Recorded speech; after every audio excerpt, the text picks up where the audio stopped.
Islam, more is praise to Allah unto his holy prophet, Noble Jew Ali.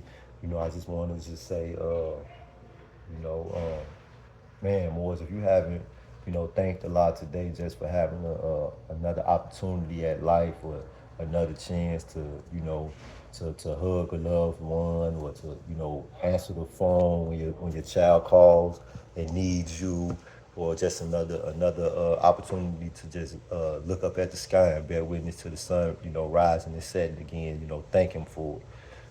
Me personally, I spent over 7,000 days incarcerated, and had many miserable moments.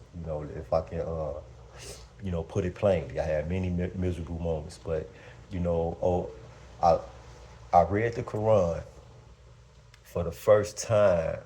It was about 19 years ago. And I remember reading instruction in chapter 4. It says, the cause of death are always for the best, for we are solving problems there as well as here. And it said that man is sure to find himself where he solves his problems best. And I had to stop and think, and I say, is this saying that I am always where I am supposed to be? Is this saying that I am always going through what I need to go through? You know,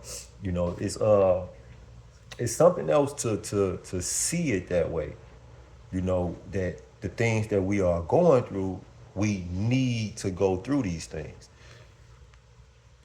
It goes back to chapter 1, where it says that there is no failure for the human soul, for Allah's lead on, and victory is sure.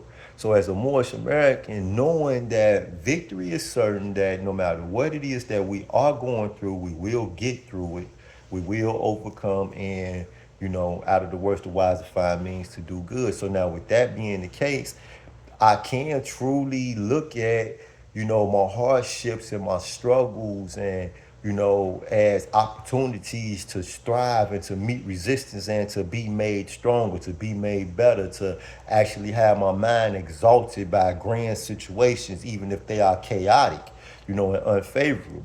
I'm a Moorish American. So therefore I know that at the end of the day, I'm going to win, because I am a part and a partial of a thing that cannot lose.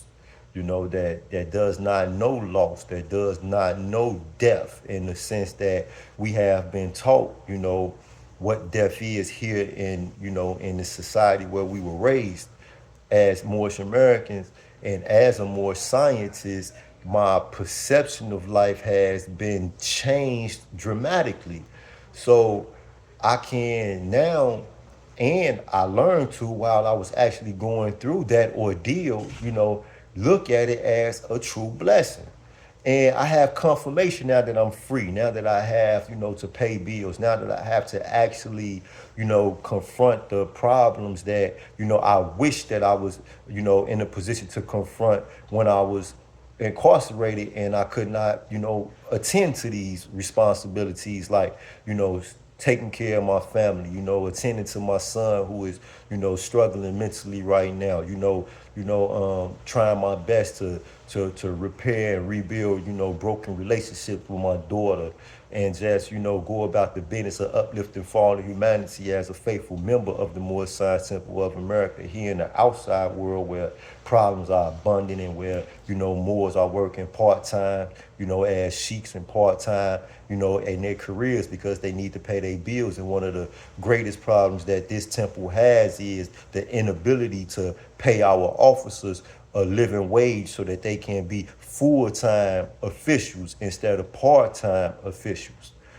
So with that being the case, I understand that I am going through something that I need to go through, and that every step of the way I am not only being made stronger and being better prepared for a future that is to come, but I'm also, learning as I go, because it's new to me. I remember, on my way out the door the day before I left, somebody asked me, another prisoner, he said, man, aren't you nervous? Aren't you afraid? The world done changed so much, since you left. And I told him, no, I'm not nervous and I'm not afraid, and that the changes that the world went through are not going to have the impact on me that it might have on other guys, being released after doing so much time, because I'm going to a world that I have never lived in. I'm from the streets my whole life. I spent my entire life in the streets or in prison. And I did not plan to go back to the streets. My plan was to come home and be a faithful member to society.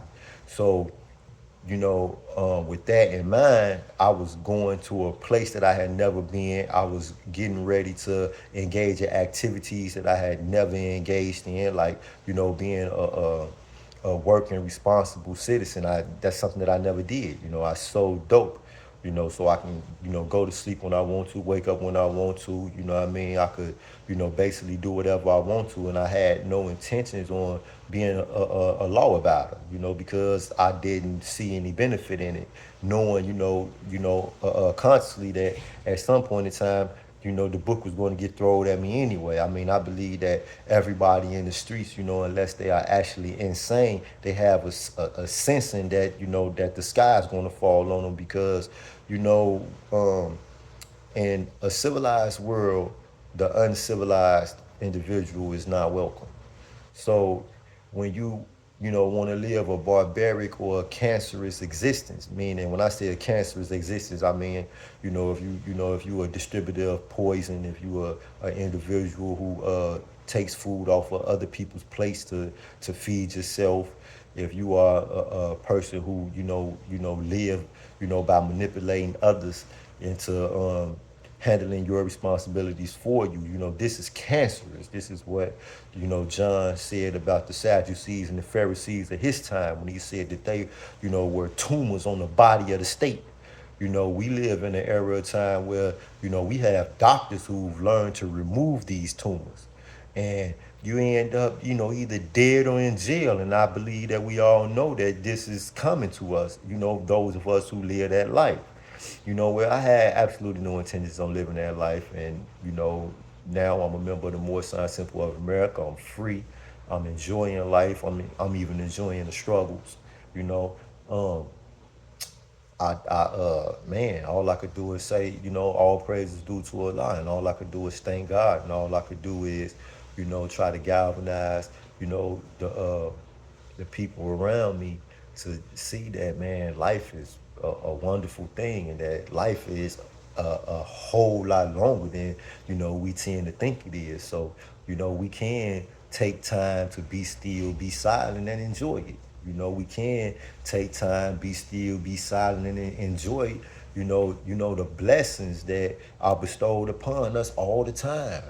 I mean, I bear witness that, as human beings, we can get, so caught up and racing towards, some whim, and everything, it gets to being, difficult, because we didn't plan. Therefore, all types of, accidents are happening, and with all these accidents, we thrown off so much that we don't even see all of the blessings.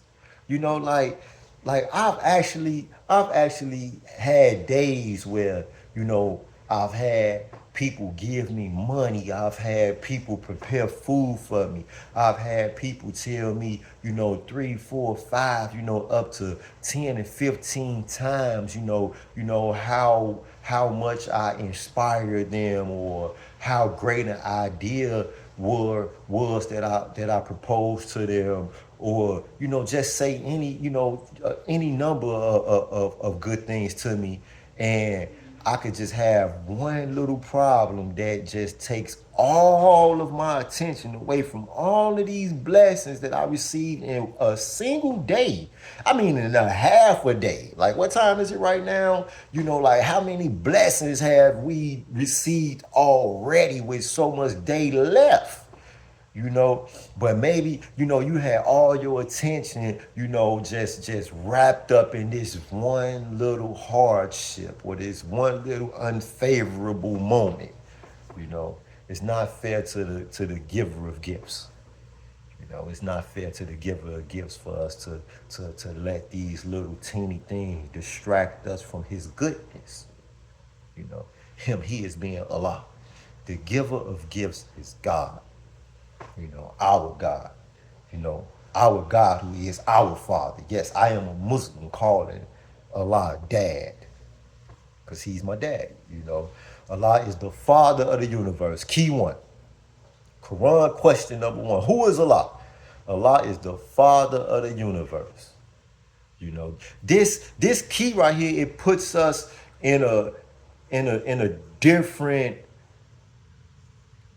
mind space than those who see Allah as some detached force or some, you know, entity that is king over life, that looks at us as subjects only.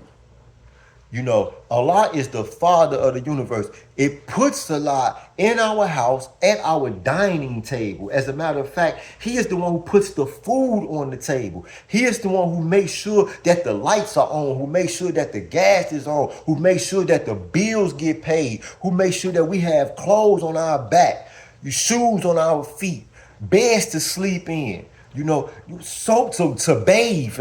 And God is the supporter. He is the provider and the protector, you know, and he is the lovingest force. Allah is love. You know, Allah is love. So when the Quran tells us in chapter 1, it tells us that love manifested in flesh. That's what it says. That's what it says. It manifests in flesh. It manifests in our form.